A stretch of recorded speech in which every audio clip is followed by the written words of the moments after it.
Everyone, कैसे हो आप सब। स्वागत है आपका अपने चैनल टीचिंग विद बानी में।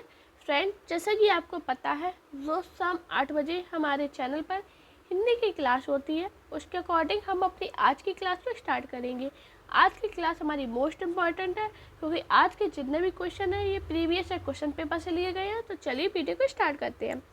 हमारा आज का पहला इम्पॉर्टेंट क्वेश्चन, छायावाद का दूसरा उन्मेष कहलाता है। तो आपको याद रखना दोस्तों, जो छायावाद का दूसरा उन्मेष है उसे हम उत्तर छायावाद के नाम से जानते हैं। अब इधर से एक क्वेश्चन बनता है, उत्तर छायावाद को छायावाद का दूसरा उन्मेष किसने कहा। ये पेपर में पूछा गया था कि उत्तर छायावाद को छायावाद का दूसरा उन्मेष किसने कहा। तो आपको याद रखना, वो कहा था हजारी प्रसाद द्विवेदी ने। ये बहुत बार पूछा जाने वाला मोस्ट इम्पॉर्टेंट है। अगर आप मेरी क्लास देख के अपने नोट्स बनाते हो तो उसमें अपने नोट्स पे ये क्वेश्चन जरूर लिखना, मोस्ट इम्पॉर्टेंट है। हमारा अगला क्वेश्चन और इम्पॉर्टेंट, उत्तर छायावाद में कितने प्रकार की काव्य धाराएं विकसित हुई। तो दोस्तों आपको याद रखना, उत्तर छायावाद था, उसमें 2 प्रकार की काव्य धाराएं विकसित हुई थी। अब 2 काव्य धारा वो कौन कौन सी है, तो आपको याद रखना, राष्ट्रीय और व्यक्तिक। मोस्ट इम्पॉर्टेंट है, काफ़ी बार ये पूछा गया है क्वेश्चन कि उत्तर छायावाद में जो 2 काव्य धाराएं विकसित हुई थी उनके नाम क्या है। ऐसे क्वेश्चन पूछा गया तो आपको याद रखना, राष्ट्रीय और व्यक्तिक। हमारा अगला क्वेश्चन है, उत्तर छायावाद को स्वच्छंद काव्य धारा किसने कहा। तो आपको याद रखना, जो उत्तर छायावाद था उसको स्वच्छंद काव्य धारा है वो आचार्य रामचंद्र शुक्ल ने कहा। ये भी मोस्ट इम्पॉर्टेंट है और पेपर में 3 से 4 बार ये क्वेश्चन पूछा गया है, तो आप ये समझ लीजिए इम्पॉर्टेंट है। और दोस्तों मैं जब ये बताती हूँ इम्पॉर्टेंट है तो आप ये समझ लीजिए कीजिए, मैंने काफ़ी प्रीवियस क्वेश्चन को एनालिसिस किया है, उसी के बाद मैं आपको बताती हूँ कि ये इम्पॉर्टेंट है और पेपर में रिपीट हो रहा है। तो आप अपने नोट्स में ज़रूर लिखा कीजिए। अगर आप इतनी विश्वास से मेरी क्लास को देखते हो तो बस उसी विश्वास के साथ ये भी समझा कीजिए कि ये इम्पॉर्टेंट है, तभी मैं आपको बता रही हूँ।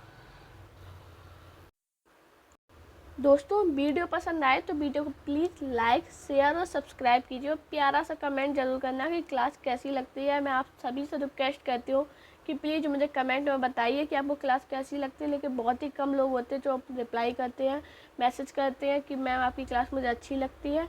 मैं सभी के रिप्लाई करती हूँ, लेकिन आप लोग कुछ कमेंट ही नहीं करते, तो मुझे समझ में नहीं आता मैं क्या आपके लिए नई क्लास लाऊँ। तो प्लीज़ आपसे रिक्वेस्ट करूँगी, सभी लोग मुझे कमेंट जरूर किया कीजिए कि आपको मेरी क्लास कैसी लगती है और किस टॉपिक पर आप क्लास चाहते हो, मुझे ये भी बताया कीजिए, जिससे मुझे एक आइडिया लग जाता है कि आपके लिए मैं किस प्रकार की क्लास लेके आऊँ। हमारा अगला क्वेश्चन है, गणपति चंद्र गुप्त ने उत्तर छायावाद को कितनी काव्य धाराओं में बांटा है। ये भी बहुत बार पूछा जाने वाला क्वेश्चन है। गणपति चंद्र गुप्त ने उत्तर छायावाद को कितनी काव्य धाराओं में बांटा है। तो आपको याद रखना 3। ये तो एक सीधा डायरेक्ट यही पूछा गया था कि कितनी। मैं आपको बता रही हूँ ये 3 काव्य धारा कौन कौन सी थी। पहली थी राष्ट्रीय चेतना प्रदान, दूसरी थी व्यक्ति चेतना प्रदान और तीसरी थी समष्टि चेतना प्रदान। पेपर में यहीं तक पूछा गया था कि कितनी काव्य धाराएं, वो 3 थी, लेकिन वो 3 कौन कौन सी थी आपको ये भी जानना जरूरी है। बाई चांस पेपर में पूछ रहे इनमें से कौन सी काव्य धारा थी, तो आपको याद रखना तीनों कौन कौन सी थी, राष्ट्रीय चेतना प्रदान, व्यक्ति चेतना प्रदान और समष्टि चेतना प्रदान। ये आपको याद रखते हैं, पेपर में कभी भी घुमा के पूछ सकते, शायद ये 3 काव्य धाराएं दे दी, चौथा कोई और दे दिया, पूछ दिया कौन सी नहीं है। तो अगर आपको 3 पता होगी तो आप चौथा बिल्कुल सही आंसर दोगे। हमारा अगला क्वेश्चन है, हालावाद को प्रगति प्रयोग का पूर्वाभास किसने कहा। तो दोस्तों आपको याद रखना, जो हालावाद को प्रगति प्रयोग का पूर्वाभास कहा था वो कहा था डॉक्टर बच्चन सिंह ने। हमारा अगला क्वेश्चन है, हरिवंश राय बच्चन का जन्म कब हुआ था। ये पेपर में पूछा गया था क्वेश्चन, हरिवंश राय बच्चन का जन्म कब हुआ था। तो आपको याद रखना सन 1907 ईस्वी में।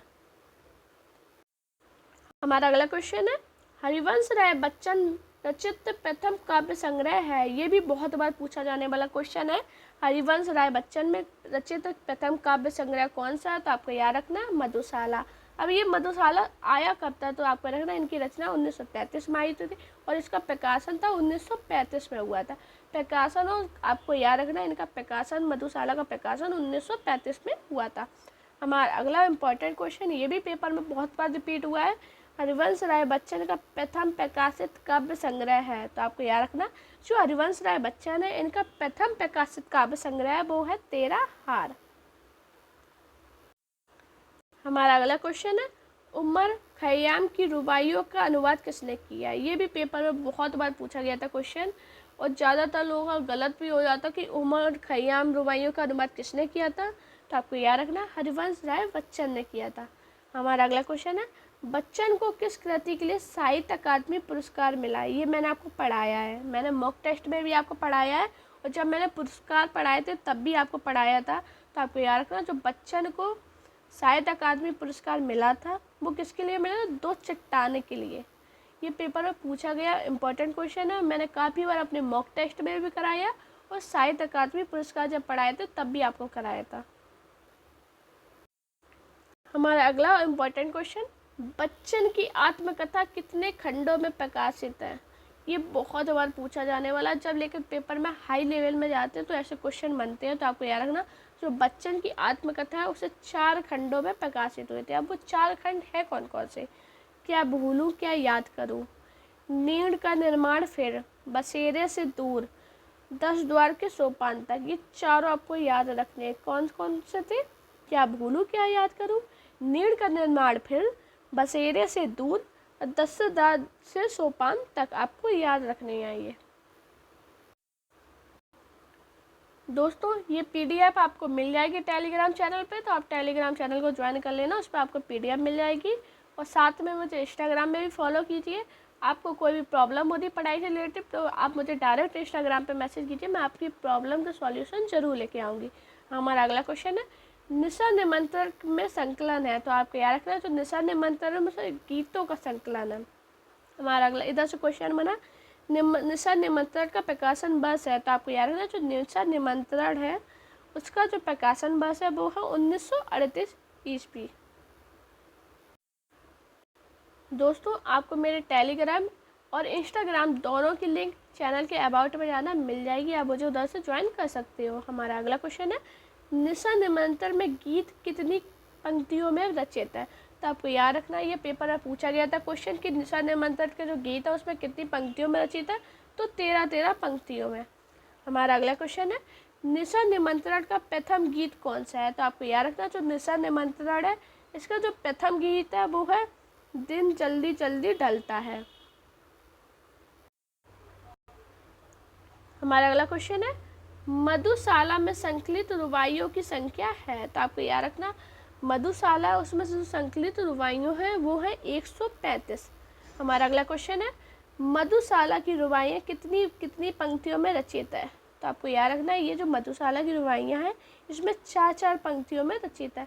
मैंने आपको एक डायरेक्ट क्रम से क्वेश्चन लिए हैं जिससे आपको याद करने में बहुत ज़्यादा आसानी रही, और एक पीडीएफ बनाने में दोस्तों बहुत लगती है। मैंने क्वेश्चन ढूंढा, उसके फिर मैंने क्रम लगाया सभी का, बहुत मेहनत लगती है। तो प्लीज़ एक मेहनत के लिए लाइक से सब्सक्राइब जरूर किया कीजिए। हमारा अगला क्वेश्चन है, मधुशाला की मादकता अच्छ है, यह कथन किसका है? तो आपको याद रखना, ये जो कथन है ये पंत का है, और ये कथन काफ़ी बार पूछा भी गया है।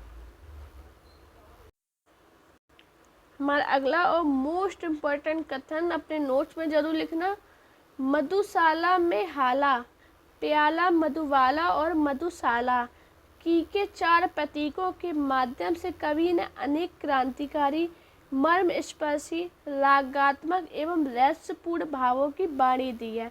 यह कथन किसका है? ये कथन इतने बार पूछा गया दोस्तों है कि मैं आपको बता नहीं सकती। मैंने जितने प्रीवियस पेपर दिए थे देखे थे उसमें 4 से 5 बार ये पूछा गया, ये समझ लीजिए। अभी मैंने सभी नहीं देखे थे तब ये 4 से 5 बार पूछा गया, तो आपको ये समझ लीजिए इम्पोर्टेंट है बहुत ज़्यादा।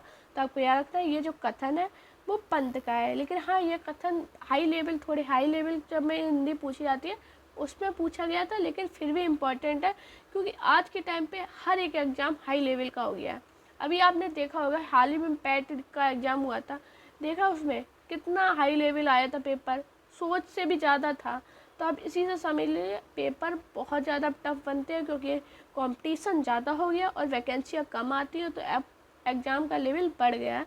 तो आपको लेवल के हिसाब से लेवल आपका जो है उससे थोड़ी बढ़ के ही तैयारी कीजिए, तभी आप अच्छे से सिलेक्शन पा पाओगे और जल्दी पा पाओगे।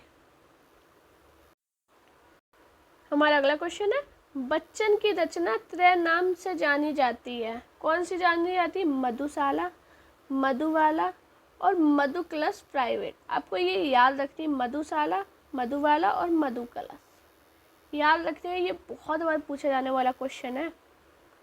यही पूछ देते जैसे, अगर ऐसे क्वेश्चन नहीं बना तो यही पूछ दिया मधुशाला किसकी रचना है, मधुबाला किसकी रचना है, मधु कलश किसकी रचना है। तो आपको याद रखना ये सभी बच्चन की है और काफ़ी इंपॉर्टेंट रचनाएं। ये बहुत बार रचना ही डायरेक्ट पूछ देते हैं।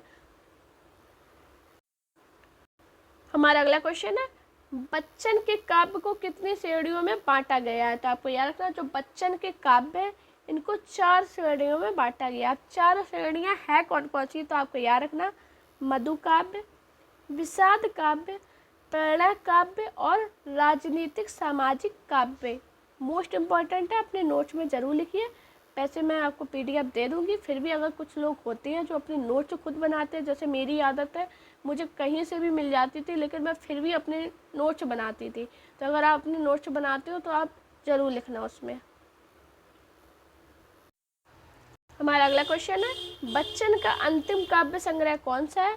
तो आपको याद रखना जो बच्चन का अंतिम काव्य संग्रह है वो है जाल समेटा। हमारा अगला क्वेश्चन है, बच्चन ने कितने काव्य संग्रह पंत के साथ है। तो आपको याद रखना जो बच्चन है इनके 2 काव्य संग्रह है वो पंत के साथ है। कौन कौन से हैं, सूत की माला और खादी के फूल। आपको याद रखना ये मोस्ट इम्पॉर्टेंट क्वेश्चन है, बहुत बार पूछा जाने वाला क्वेश्चन है तो इम्पॉर्टेंट बनता है। हमारा अगला क्वेश्चन है, सूत की माला और खादी के फूल संग्रह में कुल कितने गीत संकलित है। तो आपको याद रखना है इसमें 204 गीत संकलित है। फ्रेंड वीडियो पसंद आई तो वीडियो को लाइक कीजिए, चैनल को सब्सक्राइब कीजिए और अपने दोस्तों के साथ वीडियो को शेयर कीजिए। साथ में आप मेरे टेलीग्राम अकाउंट टीचर मित बानी और मेरा इंस्टाग्राम अकाउंट वानी शर्मा ऑफिशियल पे मुझे फॉलो कीजिए। अपना प्यार और सपोर्ट चैनल पर इसी प्रकार बनाए रखिए। Thank you guys watching this video.